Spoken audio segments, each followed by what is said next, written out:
But you know what? If I'm going to those games, the thing that I pick up the most, Gaz, and they're like gold nuggets, look at the players who don't fumble. Yeah. That can handle the ball cleanly when the heat's on.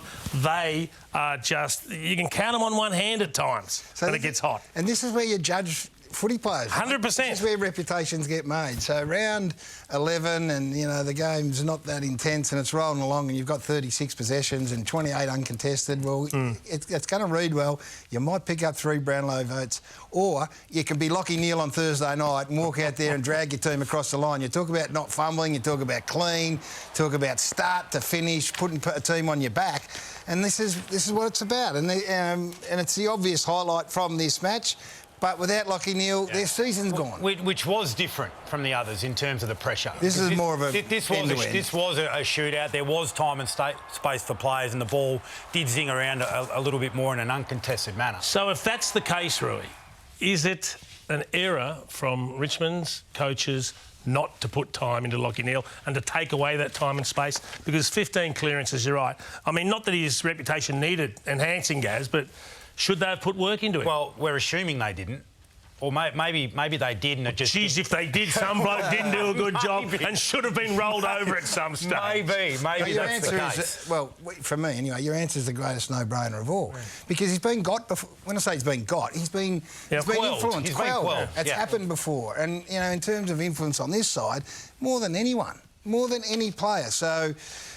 Anyway, they would say, hey, we were in the contest right up until lost by a kick. Lost by a kick. Yeah. The counter-argument is, well, you may have been that much further in the contest had you gone to him. So that was interesting. Well, what about the Sydney-Melbourne game? Because it looked at like various stages like Melbourne were going to go, and they got to 2 goals. It looked like, OK, here they go, they're flexing their muscles, but they needed an igniter. They did, and I thought it was Papley. I mean, he's working that first half, and it was on the back of the May and Buddy sort of little spark that got it going, and then this little bloke, he just got into their heads. He got into Harrison Petty's face at one stage. Look at him. He was an emotional spark that, and they didn't really need it because they were turning up, but they weren't being able to hit the scoreboard. And then all of a sudden he went bang. So Papley for me was the one. You can talk about May Buddy later, Chief. I know you love that match-up as well. Well, that's why they needed Papley to do that because Stephen May played one of the best games I've seen for a long time. But does anyone celebrate a goal better than Tom Papley? No, good on him because it's just great. And it gets up the nose of the opposition. There was cream on his performance. He was awesome. Don't think we're not going to recognise some of the other individuals. We're just picking these ones out. Gary Rohan, I know you want to talk about him, Jace. Well, he's been criticised at different stages, hasn't he, about not having enough of an impact. Maybe not getting the number of possessions you want. But if you're going to have moments like these, you don't have to play a great game, Gaz.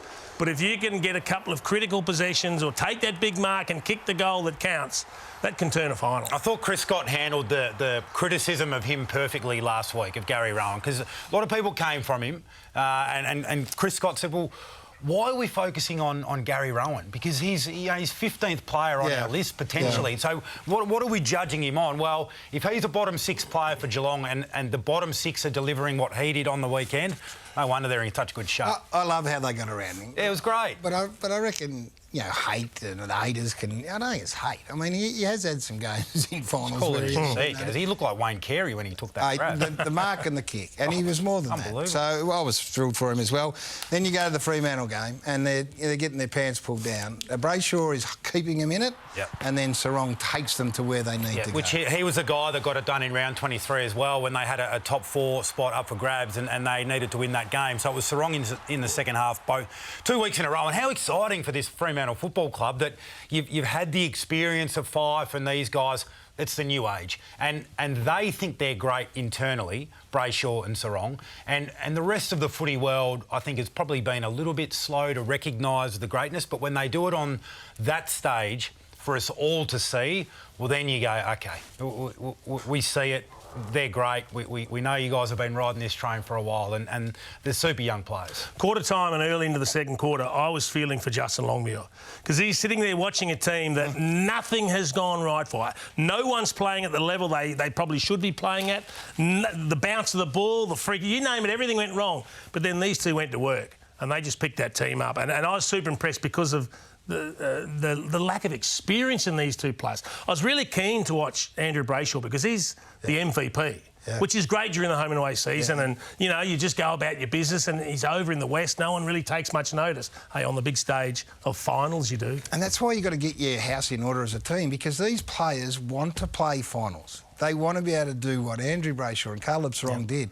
You can't be a big game finals performer if you're not there. And they got the... So it's incumbent upon St Kilda to get their house, and every club to get their house in order to provide their players. Otherwise, they'll move.